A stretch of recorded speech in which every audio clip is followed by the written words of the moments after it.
Bab 461. Orang memiliki hal tertentu yang pantang disenggol. Warrior yang menghabiskan sedikit energi hitam yang tersisa di tubuhnya ke pedang Kong Sun dengan panik, lalu menghantam Yunaedi Beiming lagi.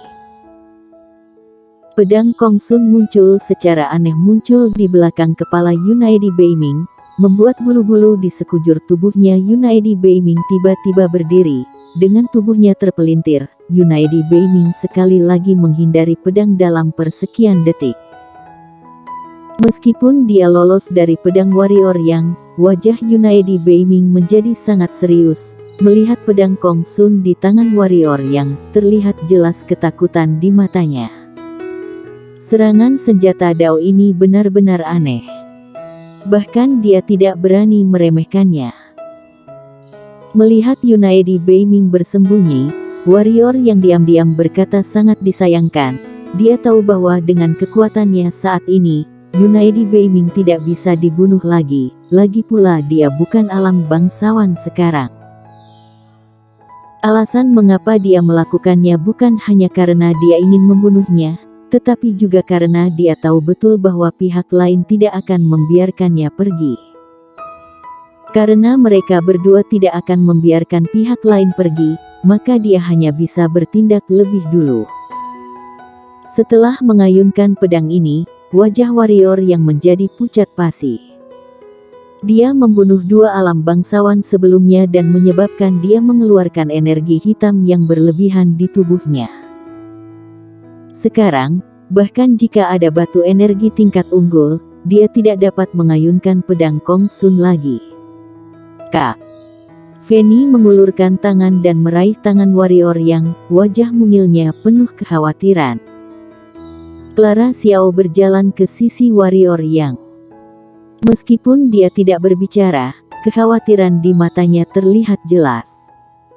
Warrior yang menyeringai pada kedua wanita itu dan berkata, "Tidak apa-apa, istirahat sebentar.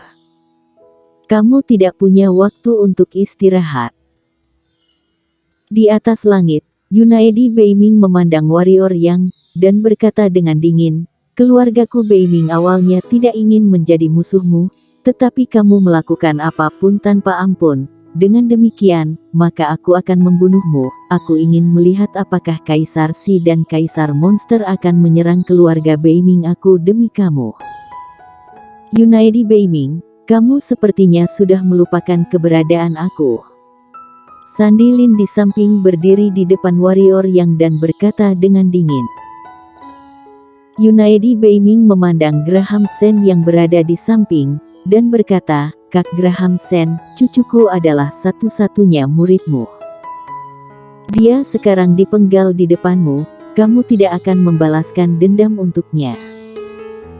Graham Sen melirik Matano Beiming yang dipenggal kepalanya oleh Warrior Yang dengan pedang.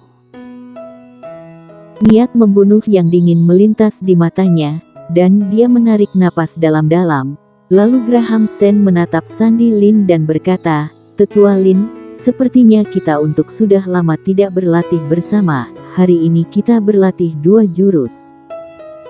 Tanpa menunggu Sandy Lin berbicara, Graham Sen bergerak menuju Sandy Lin. "Graham Sen tua, kamu tahu apa yang kamu lakukan?" Sandy Lin bertarung melawan Graham Sen sambil berteriak dengan marah. "Apa yang aku lakukan? Murid aku sudah mati. Tentu saja, aku ingin membalaskan dendam untuknya. Hanya kamu Sandy Lin yang diizinkan untuk melindungi muridmu. Berhenti bicara omong kosong. Aku tidak peduli apa yang ada di belakang muridmu. Dia harus mati hari ini dan siapapun tidak bisa menyelamatkannya." Graham Sen berkata dengan muram sambil menyerang. "Bagus-bagus, Graham Sen tua, karena kamu mencari kematian sendiri, maka jangan menyalahkanku." Sandy Lin juga menjadi marah, dan dia tidak ragu untuk mengambil tindakan sekarang. Kekuatan keduanya hampir sama, dan tidak mungkin untuk tahu pemenangnya untuk sementara waktu. Di atas langit, Yunaedi Beiming mencibir, lalu matanya tertuju pada Clara Xiao, dan berkata, warrior yang, karena kamu membunuh cucuku demi wanita ini, maka aku akan membiarkan 100 orang melecehkan wanita ini sampai mati di depanmu nanti. Biarkan dia membayar nyawa cucuku. Apa pendapat kamu tentang ide ini? Warrior yang menatap Yunaedi Beiming, dan kemudian berkata, awalnya, aku sedikit ragu-ragu, tetapi sekarang aku mengerti betapa bodohnya aku. Yunaedi Beiming, karena apa yang baru saja kamu katakan, keluarga Beiming kamu pasti akan aku bantai abis hari ini. Jangan khawatir, agar kamu dan cucumu tidak kesepian, aku akan membiarkan semua orang di keluarga Beiming, terlepas dari pria, wanita, tua atau muda, mereka akan menemanimu.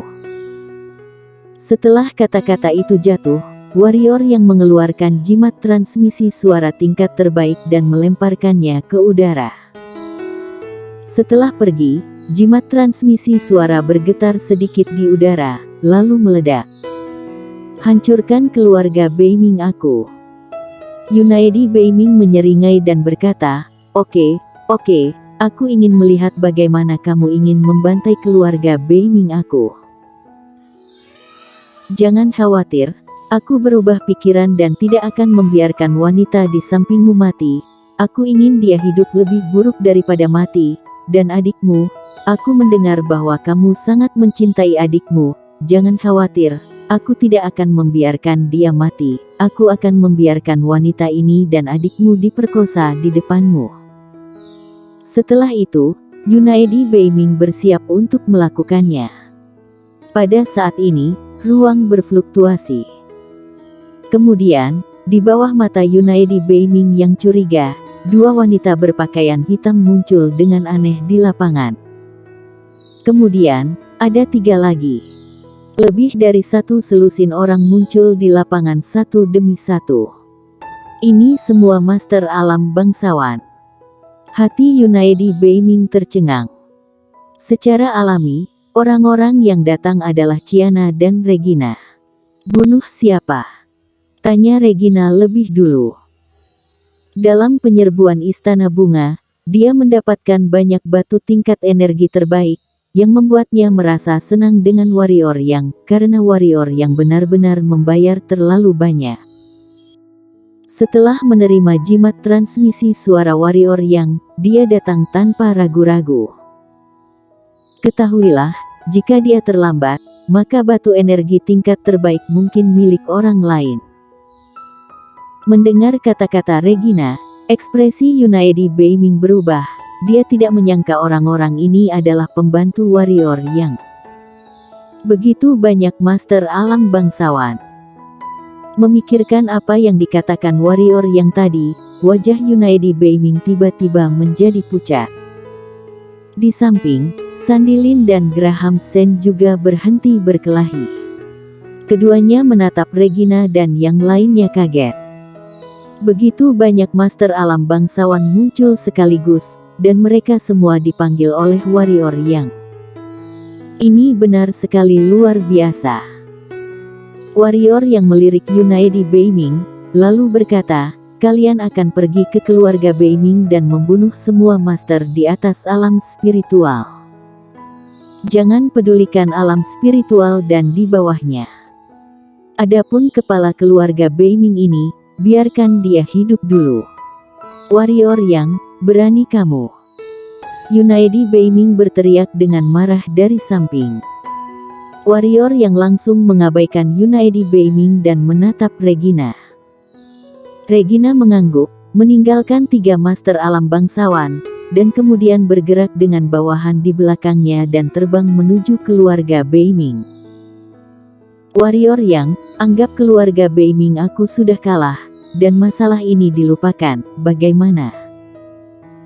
Nada suara Beiming Hai melunak, begitu banyak master alam bangsawan bergegas menuju keluarga Beiming, tentu saja dia tidak bisa angkuh lagi. Lupakan. Warrior yang mencibir, dan berkata, mengapa kamu tidak memberitahuku tentang itu barusan? Sekarang aku memiliki lebih banyak orang daripada kamu, dan aku lebih kuat dari keluarga Beiming, kamu baru ingat untuk melupakannya. Siapa itu yang ingin kami bertiga hidup lebih buruk daripada mati? Yunaedi Beiming, manusia memiliki hal yang tabu, dan dia akan marah ketika disentuh. Kuberitahu, hari ini aku ingin keluarga Beiming kamu disingkirkan dari kota kekaisaran ini. Jika pihak lain hanya menargetkan dirinya, dia paling-paling hanya akan membunuh pihak lain, tetapi Yunaedi Beiming seharusnya tidak melakukan kesalahan, benar-benar mengincar Clara dan Fanny, ini tidak diragukan lagi menyentuh batas kesabaran warrior Yang. Karena itu, bagi warrior Yang, membunuh Yunaedi Beiming saja tidak cukup. Warrior Yang, lebih baik menjadi orang yang tidak keterlaluan dalam melakukan sesuatu. Yunaedi Beiming menatap warrior Yang dengan ekspresi jelek, niat pembunuhan yang kejam. Yang aku pelajari adalah menjadi seseorang yang melakukan segala sesuatu dengan tuntas dan menghilangkan akar penyebabnya, tanpa meninggalkan masalah. Warrior Yang berkata dengan tenang. Oke. Yunaedi Beiming menyeringai, dan berkata, aku akan melihat apakah kekaisaran Qin ini akan menyerang keluarga Beiming karena kamu. Kalau begitu mari kita lihat, kata warrior Yang. Di istana Baginda Raja, warrior Yang ini tampaknya sedang menghancurkan keluarga Beiming, haruskah kita menghentikannya? Bagaimanapun, keluarga Beiming adalah salah satu dari 4 keluarga besar. Jika mereka dibiarkan dihancurkan di kota kekaisaran, aku khawatir banyak keluarga besar tidak puas. Ini dapat menyebabkan beberapa masalah yang tidak perlu. Stephen Lee berbisik kepada Kaisar Xi di depannya. Kaisar Xi berkata, jika kita menghentikan warrior Yang, menurutmu apa yang akan dilakukan warrior Yang terhadap kita? Stephen Lee berhenti sejenak, merenung sejenak, dan kemudian tersenyum pahit. Anak ini pasti akan membalaskan dendam sekecil apapun, tidak ada toleransi baginya. Jika kita menghentikan dia untuk menghancurkan keluarga Beiming, dia mungkin tidak mengatakan apa-apa, tapi dia pasti akan membenci kekaisaran kita di dalam hatinya, dan dia mungkin datang ke kekaisaran Qin kita untuk mencari masalah di masa depan. Kaisar Xi berkata, saat ini, kita tidak boleh memiliki hubungan yang buruk dengannya, dan bahkan harus melakukan segala cara untuk berteman dengannya.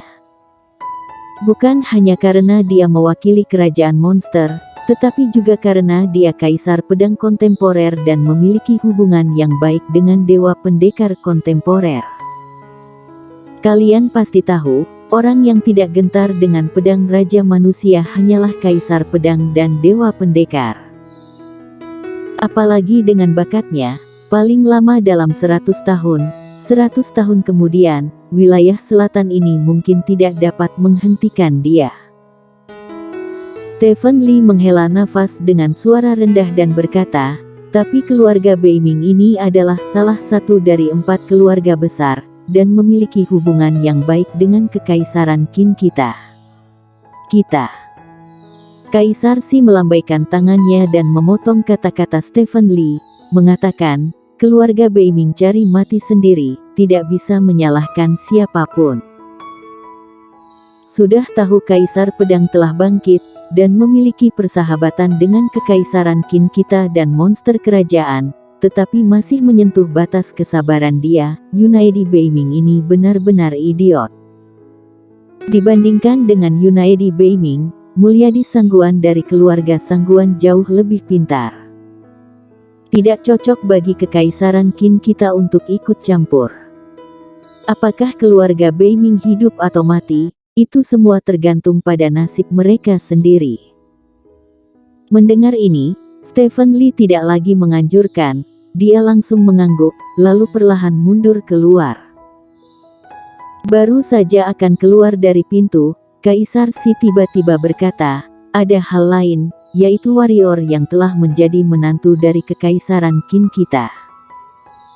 Ketika masalah ini selesai, kamu bisa memberitahu dunia tentang sikap kekaisaran Qin kita terhadap warrior Yang.